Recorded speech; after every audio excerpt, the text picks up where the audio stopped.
દક્ષિણ ગુજરાતના ઘણા ભાગોમાં મુશળધાર વરસાદ ડાંગમાં સારા વરસાદને પગલે જિલ્લાની મુખ્ય 4 નદીઓમાં પૂરની સ્થિતિ સર્જાઈ છે। અંબિકા, ગીરા, ખાપરી અને પૂર્ણા નદીઓ બે કાંઠે સુબીર તાલુકામાં વરસાદને પગલે નવસારીમાં પૂરની શક્યતા છે। ગિરિમથક સાપુતારામાં ધુમ્મસ છવાયું વાતાવરણ છે।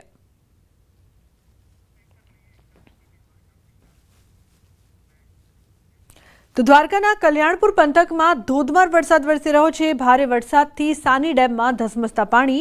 કલ્યાણપુર પંથકમાં સાની ડેમના પાણી દૂર દૂર સુધી ફરી વળ્યા છે। સાની ડેમનું નિર્માણ કાર્ય હજુ ચાલુ હોય ઉપરવાસમાં ભારે વરસાદથી ડેમમાંથી પાણી વહેતા થયા છે।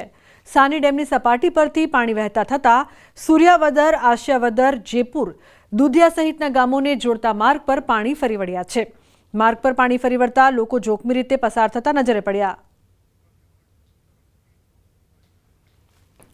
જિલ્લાના કલ્યાણપુર તાલુકામાં ગઈકાલે ખાબકેલા ધોધમાર વરસાદના કારણે કલ્યાણપુર તાલુકાના સૂર્યાવદર પાસે આવેલો સાની ડેમ છે। સાની ડેમમાં નવા નીરની આવક શરૂ થતાં સૂર્યાવદરથી જેપુર સહિત જે ગ્રામ્ય વિસ્તાર છે, ગ્રામ્ય વિસ્તારને જોડતો માર્ગ છે, આ માર્ગ પર ધસમસતા પાણીના પૂર વહેતા થયા। આપ સીધા દ્રશ્યોમાં જોઈ શકો છો, સૂર્યાવદરથી જેપુર ગામને જોડતો જે માર્ગ છે તે માર્ગમાં ધસમસતા પાણીના પ્રવાહ વચ્ચે લોકો પણ અવર જવર કરતા નજરે પડી રહ્યા છે।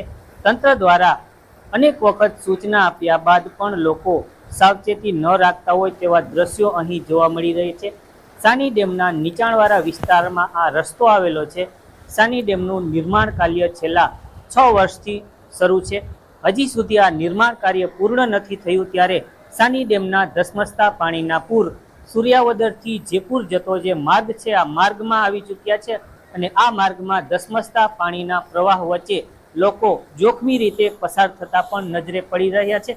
ગઈકાલે કલ્યાણપુર પંથકમાં ધોધમાર વરસાદના કારણે સાની ડેમમાં નવા નીરની આવક શરૂ થઈ હતી અને સાની ડેમનું નિર્માણ કાર્ય અધૂરું હોવાના કારણે સાની ડેમનું પાણી રાવલ, સૂર્યાવદર સહિતના ગ્રામ્ય વિસ્તારમાં પણ ફરી વળ્યું છે।